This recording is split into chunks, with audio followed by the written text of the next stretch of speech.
जय गुरुदेव, जय सीताराम, राधे राधे। एक बार फिर पुनः मैं आप सबका स्वागत करता हूं अपने YouTube channel Pandit Gaurav Sodiyal knowledge for all पे। इसी तरह आप सबका प्यार बना रहे। और आज सावन के सोमवार का पहला दिन है, तो इसी के ऊपर आज मेरी वीडियो है कि सावन का जो सृष्टि विज्ञान या परमात्मा का विज्ञान क्या है। तो ये वीडियो पूरी देखें, अच्छी लगे तो शेयर करें अपने दोस्तों के और घर वालों के साथ। और जो मेरे चैनल पे नए आए हैं वो बेल आइकन अवश्य दबा दें और उसे ऑल नोटिफिकेशन पे कर दें, जिससे कि मेरी हर आने वाली वीडियो का नोटिफिकेशन आपको सबसे पहले मिले। परमपिता परमेश्वर से यही कामना है कि आप सब लोग स्वस्थ और कुशल रहें। तो आइए चलते हैं कि जो सावन का जो महीना है उसका परमात्मा का विज्ञान क्या है और हमें बेलपत्री क्यों चढ़ानी चाहिए और कितनी चढ़ानी चाहिए। हर व्यक्ति अपने विचार रख रहा है। सावन का महीना केवल बेलपत्री के लिए है। बेलपत्री चढ़ाना, पूजा करना कोई बुरी बात नहीं है। सबसे पहले मन की शुद्धि भी जरूरी है। मन की शुद्धि, हमारे विचार सब अच्छे होंगे तो भगवान को वो ही भक्त पसंद आते हैं जो परोपकार करने की हर समय सोचते रहते हैं। और इसमें जो परमात्मा का विज्ञान है सावन के महीने में, यह सावन इसलिए बनाया गया है क्योंकि ग्रीष्म ऋतु जब होती है, जैसे बैसाख ज्येष्ठ अप्रैल मई में बहुत ज़्यादा गर्मी पड़ती है और जो हमारे जल स्रोत होते हैं या नदियाँ तालाब होती हैं, उनका जो पानी है वो सूखने लगता है। गर्मी के कारण जल के स्रोत में कमी आती है। जहाँ समतल ज़मीन है वहाँ तो ट्यूबवेल का यूज़ हो जाता है। जहाँ पर पथरीली ज़मीन है या जहाँ पर ज़मीन ऊपर है और पानी के स्रोत नीचे हैं, ऐसी कई जगह आज भी हमारे यहाँ मौजूद है जो पूरी तरह मानसून खेती पर निर्भर रहते हैं। तो ये परमात्मा का विज्ञान देखिए आप कि भगवान ने सोचा अगर ऐसी ही गर्मी पड़ती रहेगी तो जल के स्रोत में बहुत ज़्यादा कमी आ जाएगी और सब जल सूखने लगेगा।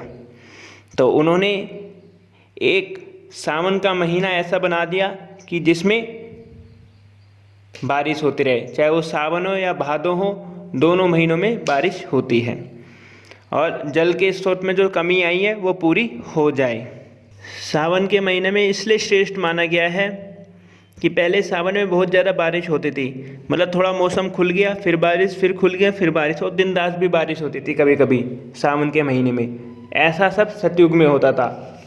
लेकिन अब बारिश ऐसे नहीं होती। अब बारिश कहीं ज़्यादा हो रही है, कहीं कम हो रही है। बारिश का कोई टाइम फिक्स नहीं है। अब ऐसा क्यों हो रहा है कि हम लोगों के जो आपसी विचार है या हम प्रकृति उल्लंघन करते हैं, तो इस वजह से अब बारिश कभी भी हो जाती है और इससे फर्क पड़ा भी है।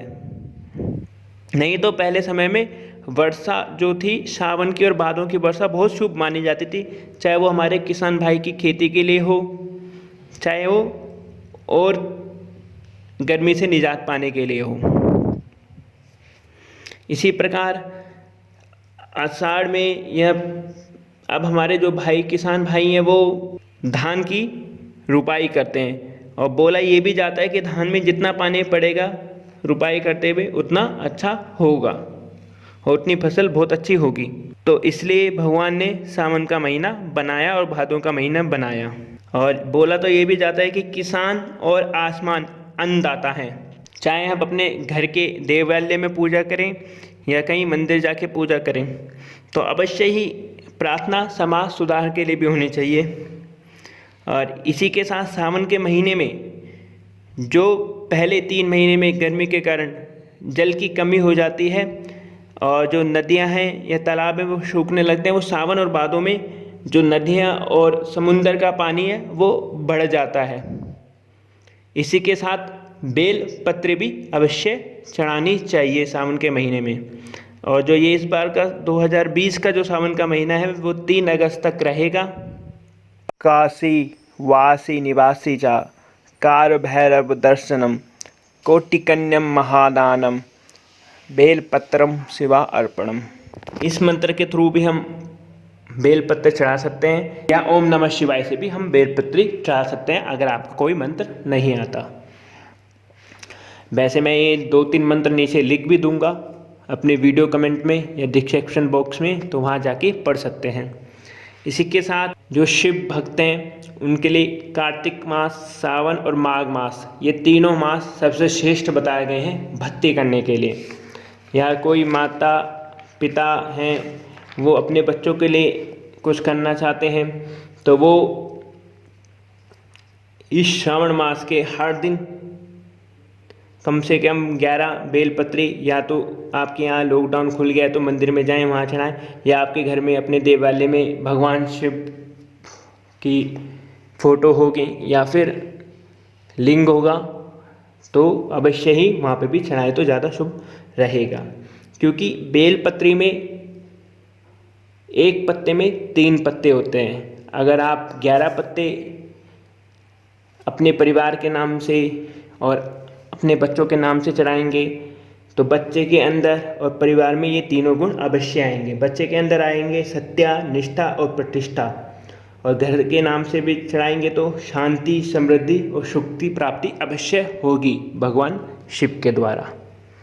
और बोला तो ये भी गया है कि एको देवो केशव शुवा, अगर आप सच्चे दिल से चाहेंगे तो आपको ज़रूर आपको ये सारी चीज़ अवश्य प्रदान करेगा।